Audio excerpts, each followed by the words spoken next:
Hi everyone, it's Joel and Andy on the Stay Hungry podcast. Today we're talking nobody cares, work harder.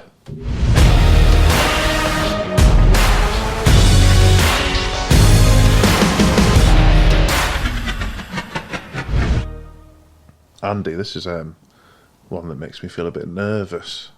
Don't worry, Joel, we'll be good. Okay, go on then. So, nobody cares, work harder. Where have you pulled that from? Saw it somewhere on the internet. It was the back of a biker's jacket. You know, they got the skull and crossbones and stuff. And the phrase he had, rather than being an outlaw or general bad ass or something, was it said, "Nobody cares, work harder." And I've seen quite a few marketers use that as a catchphrase now. And so this podcast, it's a bit tongue-in-cheek, but I do think that some business people seem to have lost sight of the benefits of working hard. You've got to work smart, of course. I'm not saying about work 20 hours a day, but like moving paper clips around and shit. You've got to work smart, but you've also got to put in the hours. Whereas I worry that hard work almost seems to be something that you should be ashamed of now. You should be working 2 hours a day, 3 days a week from a beach. And maybe that's just a post-COVID reaction, I don't know. But hard work will beat talent every time. Yeah, absolutely. And don't get me wrong, some people, maybe you're naturally born with some kind of talent, or it's ingrained in you early on in childhood or something. Some people will always be better at maths than other people. But if it was that easy, everyone would be doing it. And I wish we could all work 3 days a week and be super successful. But the fact is, if you work 3 days a week, but you've got competitors working 6 days a week, well, you're going to be ice skating uphill. Yeah, and the real issue there, obviously, is, let's say you're very good at what you do. So, I don't know, we always pick on plumbers, don't we? But let's say you're a really good plumber and you only want to work 3 days a week. I'm sorry to tell you, but there's other really good plumbers out there who are willing to work 6 days a week. So, if you've got intentions of taking over your town as the go-to plumbing company, or taking over your county or your country, work ethic matters. And yeah, absolutely. If you want a lifestyle business, that's a different kettle of fish. Mm. But yeah, if you're a plumber wanting to provide for your family, most plumbing companies out there, most people you're competing with, will be working 7 days a week. That doesn't mean you have to work 6-7 days a week. You can employ someone, so you can work 4 days, he or she can work 3 days, whatever. But you're unlikely to thrive. You might survive. You're unlikely to thrive if you're just doing a few hours a day. Yeah, exactly. There's very few niches out there where you can get away with working 1 or 2 hours a day and make a real financial success of it. I mean, there's obviously different measures of success, but I was watching a clip with Jake Paul over the weekend, and for those of you that don't know, he's never trust a man with two first names. Yeah, never trust someone with a first name for a surname. Yeah, Neville. Apart from him, Neville squared.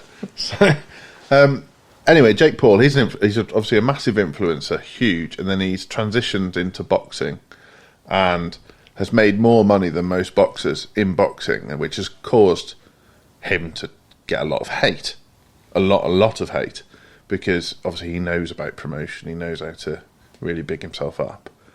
And in this podcast that I was actually watching a video of a podcast, he starts crying because he said, it hurts how much criticism I'm taking.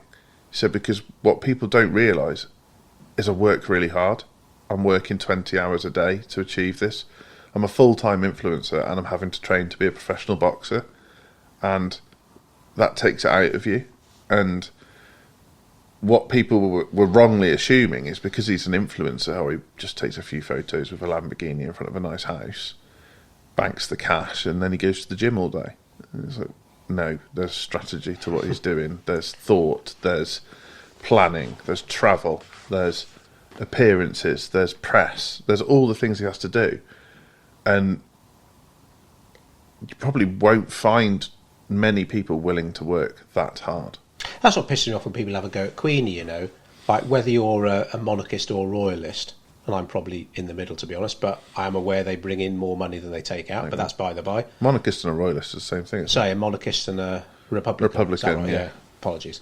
But she's like, 1,200 years old and works harder and does more appointments than most people I know. Whereas the people who moan and bitch, not everyone, a lot of people I see moaning and bitching on Facebook about the Queen are like the ones who are like sat on their arse at home 5 days a week. I mean, without going down the rabbit hole, I think for me, is you have to remember she didn't choose it either. It's not. I would want that bloody life. I'm sure she's been exposed to some amazing things and amazing privileges, but it's a self-contained prison as well. It's hard work. And she and many other people work a lot harder than the people criticising. And I think LinkedIn causes a lot of problems, I think, the way it's going at the moment. In fact, I want to do a podcast specifically about LinkedIn. That if you were that plumber saying it's unfair now that I've got to work 5 hours a day just to keep up with my competition, the way LinkedIn seems to be going, you'll just get an outpouring of support saying, yes, it's not right, you should be able to work how many hours you want. And there seems to be, and again, maybe it's a post-COVID thing that you can just work from home all your life or work whenever you want. Lots of people are talking about countries that are pushing for I read a bloody 3-day week, let alone a 4-day week, a 3-day week. And it's like, holy shit, especially if you're going up against, maybe you trade, say, you do something internationally. So you're not just up against local people, you're up against companies in other countries. So if you're up against China, who are working their bloody employees 9 days a week, you are going to be in trouble. Yeah, I think it's about leveraging your time as well. So time's everybody's greatest asset when you're younger, for sure. And so by working hard, I don't think we're saying you need to go down the mines and chip away at whatever you chip away at down a mine for 12 hours. It's about working hard in the right focus and working hard on the thing that's going to bring you more success, whatever success is to you. So, like, we've got friends and family who are teachers. They undoubtedly work hard. They know it's never going to bring them millions, but it's what they find rewarding. It's their version of success. And, Jake Paul, another example, he's clearly doing it to bank a lot of money.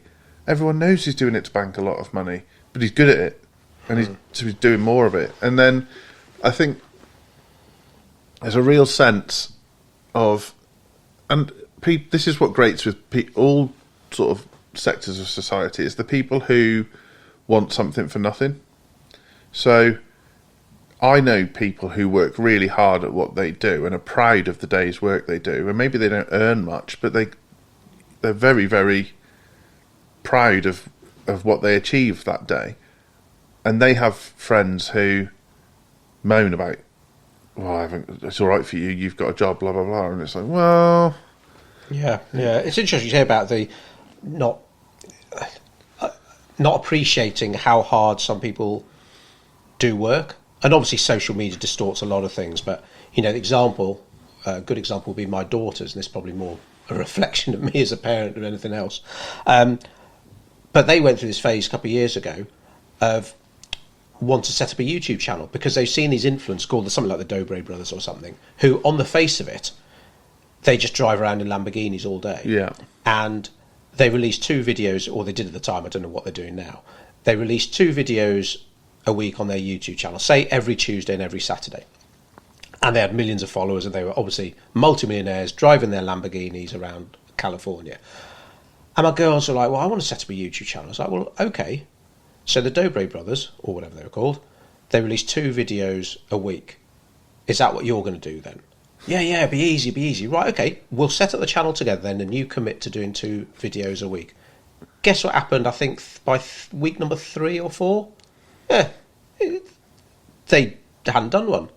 It's like, well, what's happened then? You told me it was really easy. They just swan around in Lamborghinis all day. And we had a good talk about sometimes underneath the surface, a lot of these people who you think success has come easy to them, no, that's what they're portraying, but they've worked fucking hard at it. And if you think, making 2 videos a week and editing it and publishing it and promoting it, if you think that's a piece of piss, try doing it. And my daughters did, and, failed. Yeah, I mean, I'm getting a bit of shit at the moment for something. which looks like an overnight success, in that I've invested in an NFT that looks like I might do all right out of it. And a couple of my mates and family have basically banged on about how lucky I am, how lucky you are with it. And why didn't they buy it then? Yes, I mean, I love my friends and I love my family, but fuck you. Is one of these friends a teacher? No, I haven't talked. Funnily enough, I don't talk to him about it. But it wasn't an insignificant investment in the first place, and most people that know me, you in particular, would describe me as risk averse. It's not like I would spend money on something that I thought was going to be a no-go. And what they didn't see behind that was that I'd actually listened to podcasts, read about it, and followed the journey of this particular thing for 3 years before it happened. It wasn't a punt. It wasn't. I mean, it could still backfire on me. I don't want to get too. But you have to be careful when you criticise people or call people lucky or suggest they're an overnight success if you don't have any idea of what's gone on behind the curtain. And that's why so many people enter the lottery. Because it's bloody easy. Just hand your £1 over or £2, whatever it is. Yeah. Because you might be that one lucky person, even though aren't you like statistically like 20 times more likely to get crushed by a phone box or something than win the lottery? I mean, it's something ridiculous, isn't it? Yet millions of people do spend over time a lot of money entering something they're never going to win. Yeah. Because it's easy. It's weird, isn't it? Buying an NFT isn't easy. Well, it is. You could just like pay money, but you wouldn't have a clue what it's going to do. Yeah, you'd pay over the odds if you didn't know what you were doing. So and that's it is that hard work. We talked about, we mentioned Neville, Gary Neville's dad. Not that I know much about football. Neville Square. But I do know about David Beckham. And I remember when he was younger, when I was watching football in the 90s and stuff, he was legendary for he'd be the one after practice when everyone else was getting changed. He'd be the one still out there in the field kicking balls and trying to get them through the tyres hanging on the wall. Yeah. So if you're practicing something or learning something for 4 hours a day, and I don't know, you've got competitors with the same skills as you and the same number of staff as you, but they're practicing for 6 hours a day, well, guess which one is going to yield the better results? And that's just life. It's not a case of what's fair and what's unfair. You're doing 4 hours a day, they're doing 6 hours a day. It doesn't matter that you've got kids and you've got this and you've got that going on in your lives, where so-and-so single, he doesn't have to worry about children, he can spend 6 hours a day. Tough titties. That's a great example, because I think... Hope I'm right about Beckham, by the way. But yeah, his dad used to hang hula hoops off the goal frame. And the crisps. Yeah, he was really accurate.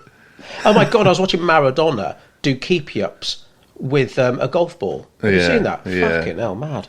Yeah, ridiculous. But that whole nature versus nurture thing, anyone who's succeeded... Professional sport's a great way to look at this. Anyone that's succeeded in professional sport will tell you that there was a kid more talented than them.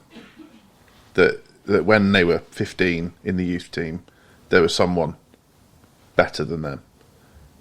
But they had the application, so they were willing to eat the right food, do the right training, train after hours. Recovery is a massive one, and this is big for business too. If you don't spend time decompressing, or time exercising, or time unwinding, you're doing yourself a massive disservice, because that's part of your work. So hard work isn't just about the productivity side, it's about the bit that prepares you to be productive and the bit that winds you down from being productive. So David Beckham, going back to him, obviously spent time after training practicing free kicks, practicing corners, making sure he hit the same part of the goal over and over again. But then he also went and sat in an ice bath after that. Then he went to see the masseuse to make sure he was all loose. And so he... And, I might be wrong, but I don't think he got dragged into the party scene either, really, did he? Well, he got a partner very young, so I think it... It's just settled down. Yeah.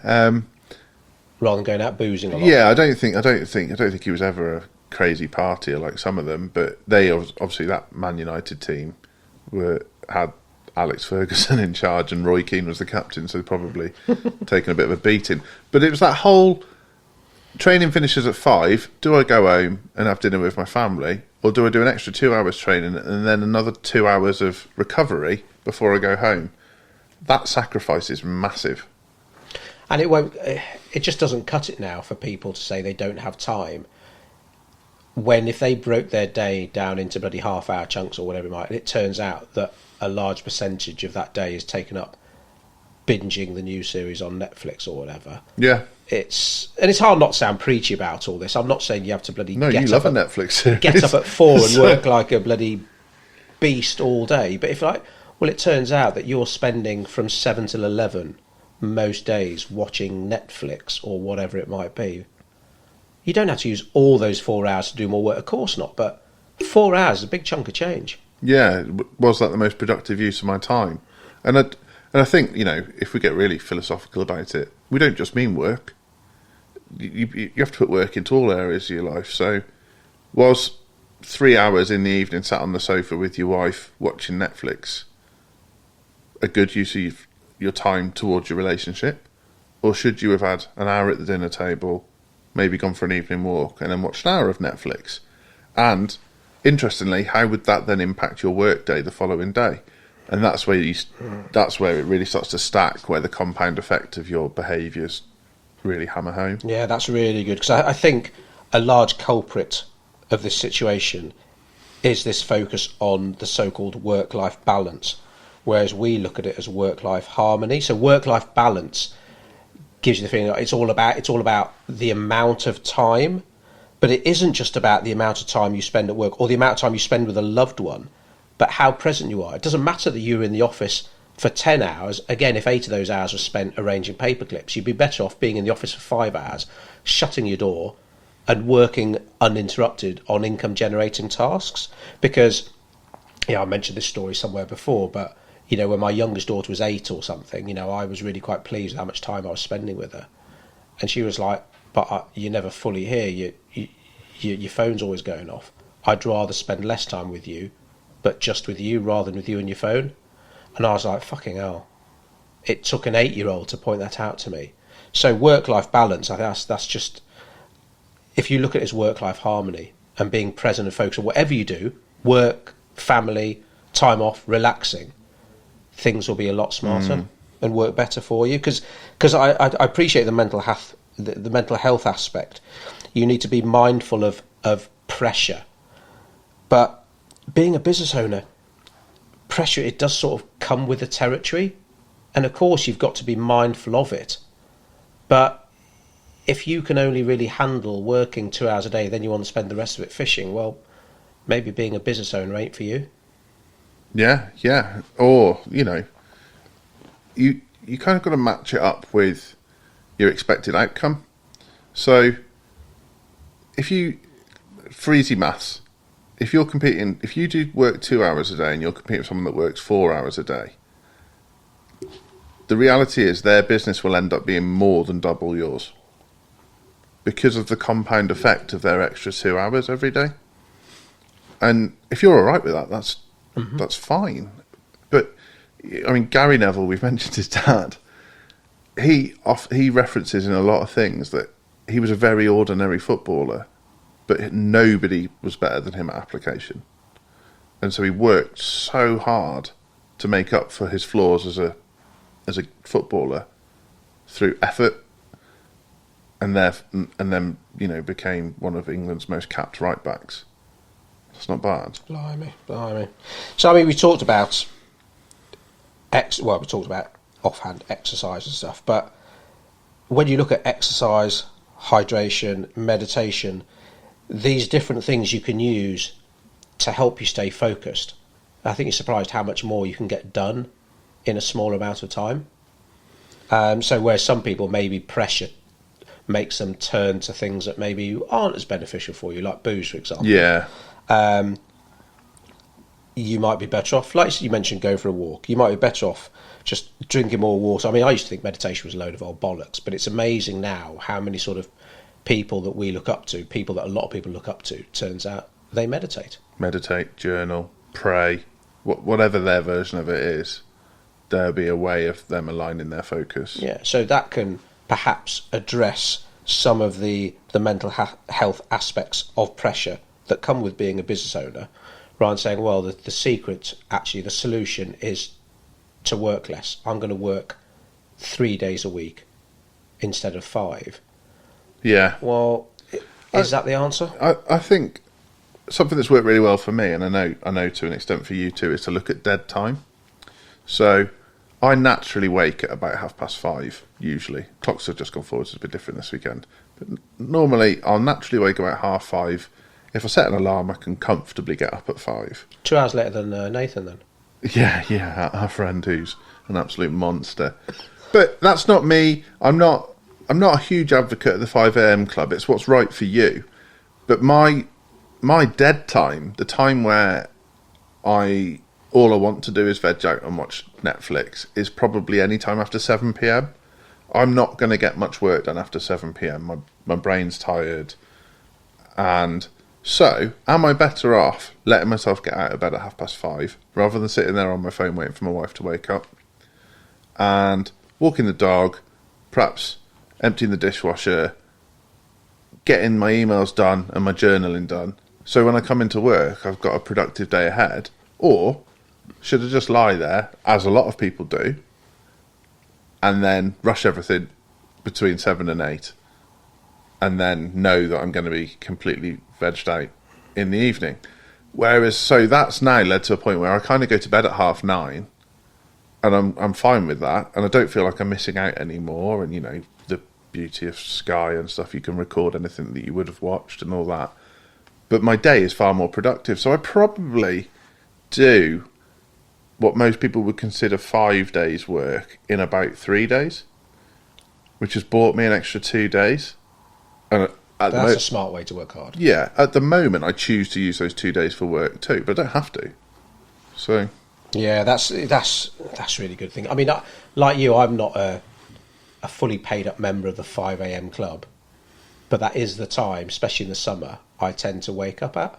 Yeah. And you know, lots of business owners we talk to, their day starts by them lying in bed looking at their phone, maybe checking emails, which I've got to be honest, I wouldn't recommend anyway, because that's letting someone else control the start of your day. Scrolling through social media, is that the best way to start a day? I'm sure there are probably more positive things to get you in a better frame of mind. It depends if you're looking at like wrestling hashtags or not. But yeah, it just allows you that freedom to get up a bit earlier. And I don't meet many people who are more productive the longer day goes on, I've got to admit. But you know, there's all this talk about hustling 24/7, hashtag boss babe, all that kind of stuff. And I mean, let's face it, right? When you're established, maybe you can ease off in terms of the number of hours you spend working, because you've got the money to employ staff, for example. But when you launch and grow a business, of course you've still got to put the hours in, but you can't do that forever. You can't hustle 24/7 forever. You can't scale a business that way. There's a real risk with that attitude as well. Something that me and you have fallen into a few times is you get addicted to the grind. Mm-hmm. If you're hustling, like Del Boy after he won all that money. Yeah, like if you're addicted to the grind, when things are I mean, we heard a phrase this morning. I can't remember it, but you might say it in a second. When things are going really well. So, what did Denzel Washington say to Will Smith today? Oh God, that's where the devil comes for you, or something. Yeah, at your highest moment of greatness, that's when the devil sneaks in, type thing. So if you're used to the hustle and the grind, success feels very strange, because you kind of lose your edge, and getting addicted to that is not necessarily productive. So I've had days where I've gone home and thought, bloody hell, I've worked hard today, and then I look at what I actually did and I achieve very little. Where I've had some days where I've gone home. Today might be one of those days. I've done a lot today, but I can tell I'm going to go home relatively calm. Which is better? The grind, which is addictive because you get the kind of adrenaline, or the calm, methodical but productive. And we bang on about the book Eat That Frog all the time. I mention it loads in videos. It's just such a good book, and partly because it's such an easy read as well. But if you're struggling to get to get stuff done in the allocated time, if you're struggling to prioritize your tasks, if you're struggling to work on income generating tasks, if you are finding yourself bloody arranging paper clips and doing shit that the £10 an hour task, that's the cool common phrase at the moment, isn't it? Yeah. If you find yourself doing the £10 an hour tasks when you should be working on the £100 an hour tasks, £1,000 an hour tasks. I mean, I was watching a video the other day where if you want to be a £1 million business, say for the sake of maths, it's you on your own. You want to be a £1 million business, and say you work 50 hours a week as a business owner. That's 400 quid an hour. That's what you need to be billing at. So if you're fanning about answering the phones and stuff that you could probably pay a VA £20 an hour to do, it makes financial sense for you to do that. Rather than you there answering the phones, managing your diary, handling emails, doing the books, all that kind of stuff. That might make you go home thinking, oh, bloody hell, Joel, oh, I've done a lot of work today. Great. Did it make the boat go faster? Yeah. I watched a video of Grant Cardone at the weekend, and he's basically, it was, what would you do with $1 billion? And he said, I'd go to the banks or financial institutions or whatever and make them lend me $10 billion. So then I'd have a passive income of $1 billion. Nice. And because he said he was going to invest it in property. But that's working hard and smart. And sometimes working hard is being willing to do things other people wouldn't do. Not necessarily with your time, but with your risk profile or with mental fortitude or physical fortitude if you're an athlete. You know, like a world's strongest man is willing to put themselves through more pain than a not world's strongest man. Well, when we went to see Eddie Hall, the year after, or when he was talking about the year he won, was it 2017? And he was talking about what he went through that I don't think other strongmen were going through financially and emotionally to win the title. It was like, holy shit, he was seeing psychiatrists. He'd spent how much on that hyperbaric chamber or whatever. It sounded like he built himself. It's like, oh my God, you're committed to do what your competitors won't do or can't afford to do. Yeah, you've left no stone unturned. And that's not the same as just working every hour under the sun. There's a difference. And if you can make yourself accountable, or even better, have someone to be accountable to, which is why coaches are certainly popular amongst successful business owners. They have coaches to make them accountable. There's this guy I follow. What's his name? Big fitness entrepreneurial guru guy. The name will come to me. Anyway, quite a big, scary looking bloke. And he did a post on social. Stone. No, I don't think it was. Bedros something. Anyway, I have to go and look it up afterwards, right? So, big fitness guy, motivational guy, etc., doing a post on social media, and I imagine the post he was referring to was a picture of him working out, and someone commented saying, "Did you skip leg day, bro?" So basically saying that, okay, you got like big pecs and arms, but you got little chicken legs, which I'm pretty sure this guy didn't. Anyway, so this guy says, I'll tell you what, I don't skip leg day. Why don't you come and train with me and do a leg day together? Okay. And this guy was like, that sounds awesome, bro. And Bedros was saying, well, this is my address, not far from you in California, wherever it is. Commit to coming at this date and time. The guy did. And they basically didn't show, and he's now blocked him and everything. So what this Bedros guy did was screenshot his conversation, including that guy's phone number, and post it on social, saying, "Don't give me shit."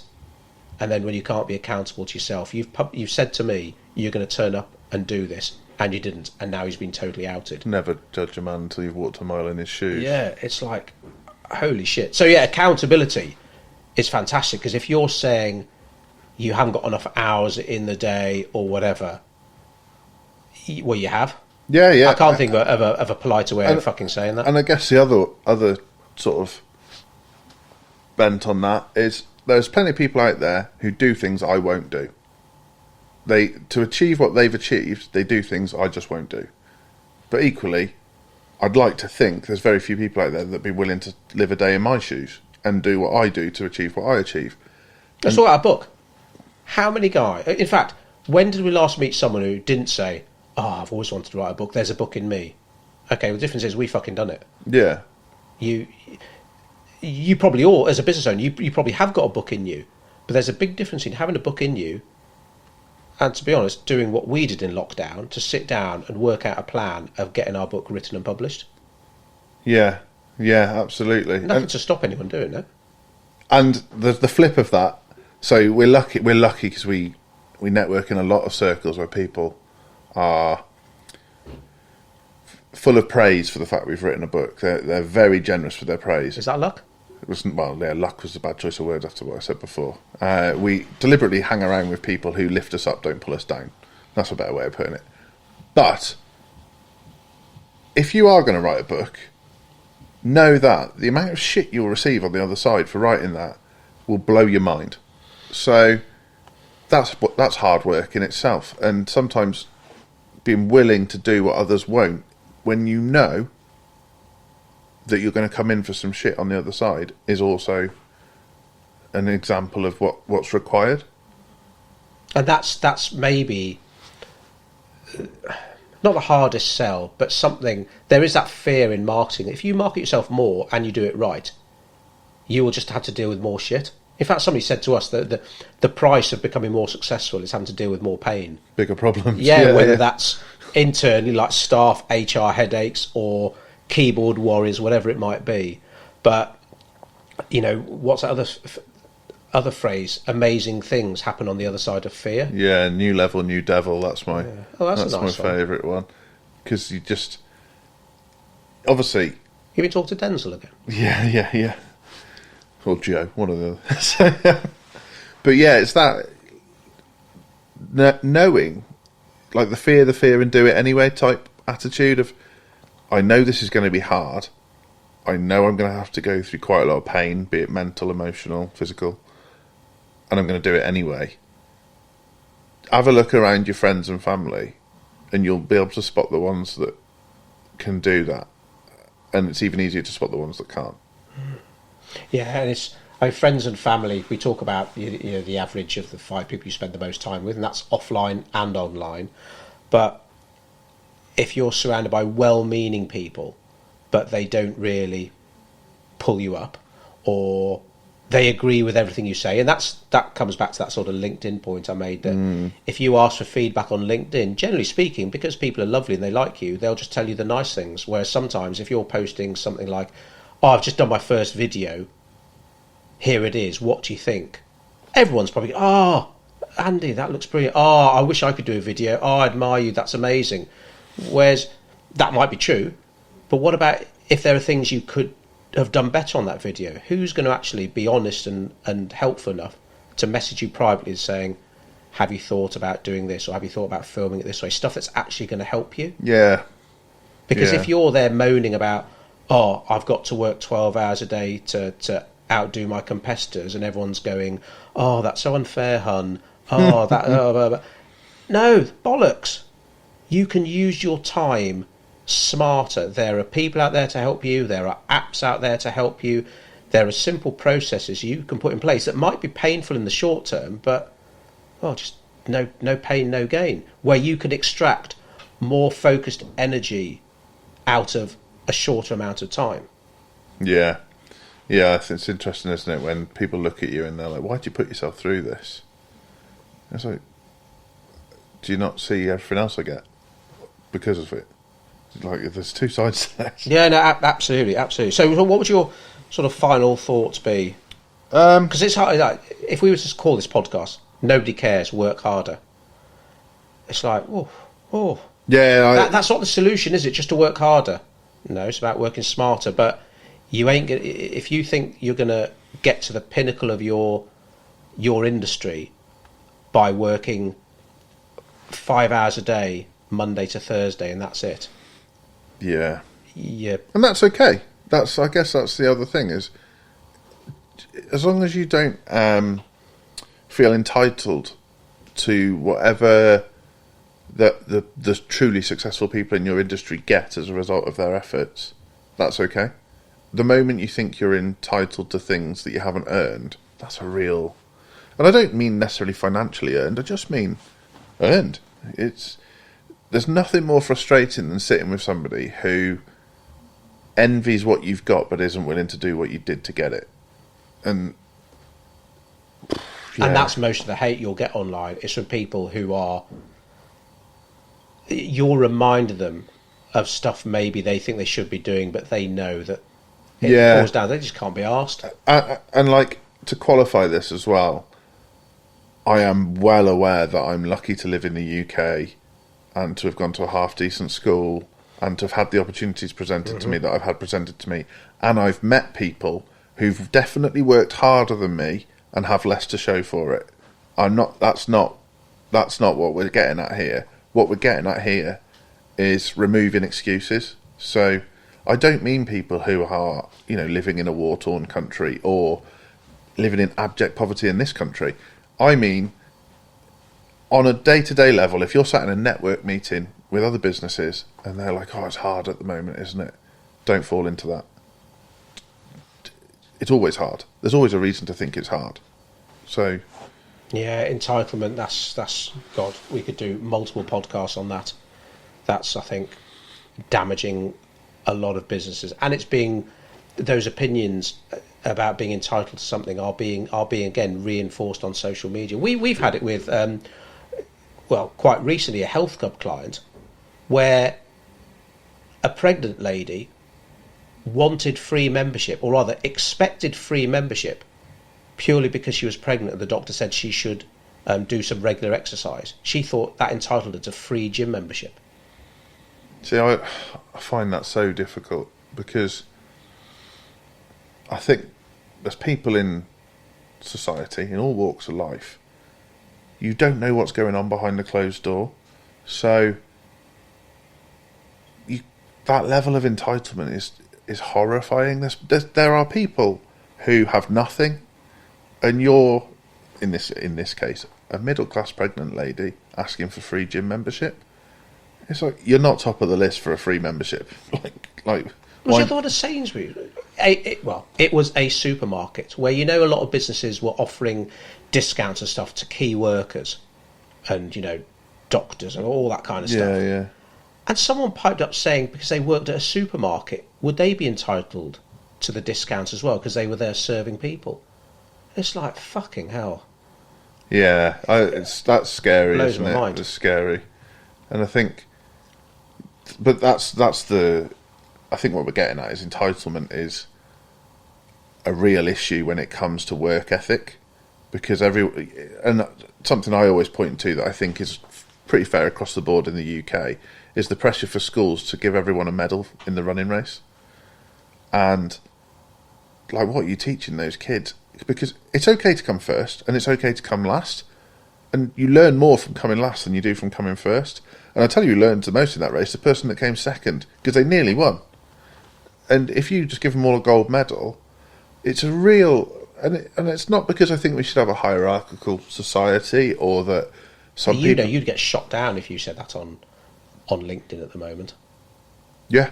I think it's one of those things I'd be willing to say. I stand by that opinion. Absolutely, because the kid who came first in the 100 metres race, guess what? He ain't coming first at everything. Yeah, shit at maths. Yeah. I was going to say about the wheezy overweight kid at the back. He'll be like a chess champion. But everyone's got these skills. And it's like, well, how hard am I going to work? Or, in fact, why should I work hard when everyone's going to get a fucking medal anyway? Yeah. So you run the risk of the person almost like working less hard and not bothering and achieving less in their lives. Because they're going to get it anyway. Yeah, exactly that. And that's what I really struggle with is... There's a real joy to true hard work. And I learnt this off my mum and my dad, where they do a proud day's work. And I sometimes see... So not everyone. I mean, we're very fortunate to have a team who their values and cultural ethics are on the same wavelength as us. But you do see people who are like, well, I deserve that. Do you? I mean, there's certainly people out there who can't have things because of circumstances outside of their control, and I would hope that in a society like the UK that some of those people would be given that opportunity, but that isn't the same as like everybody thinking they deserve to have Sky TV or whatever. Or a lady we know who thought it was really unfair that someone her age couldn't afford a house, and thought, you know, it was terrible till you pointed out you were the same age as her and you had a house. And Yeah. I'd say she probably grew up probably with more advantages than you did.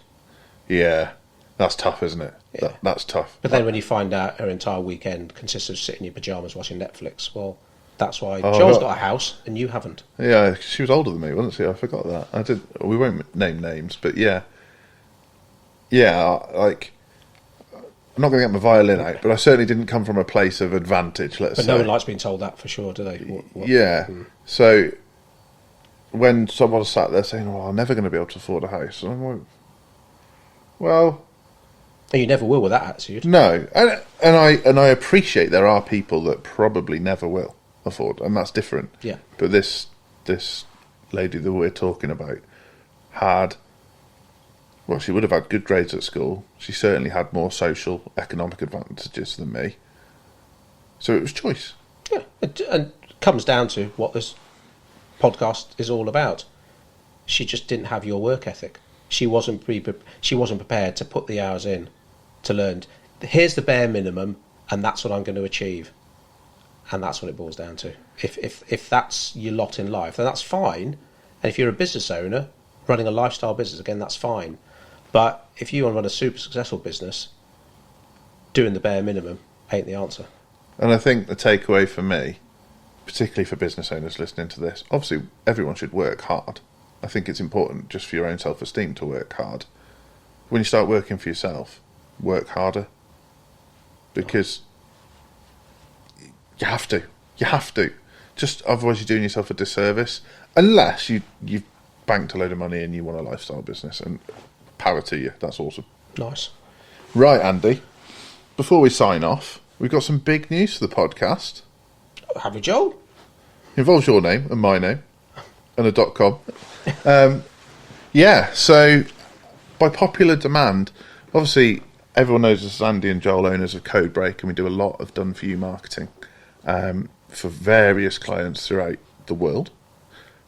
But lots and lots of people have been asking us to train them and to coach their teams, and we've just not really been able to do that under a consultancy banner because there's only two of us. So, you know, there's only so many people we could. So when you listen to this podcast, if you visit andyandjoel.com, you'll see that we've launched a coaching platform, and you'll be able to work with us for a year or more to learn all about the marketing that sells formula, learn about some of the mindset techniques that we talk about on here, and yeah, work closely with us, some of our team, to really further your marketing knowledge.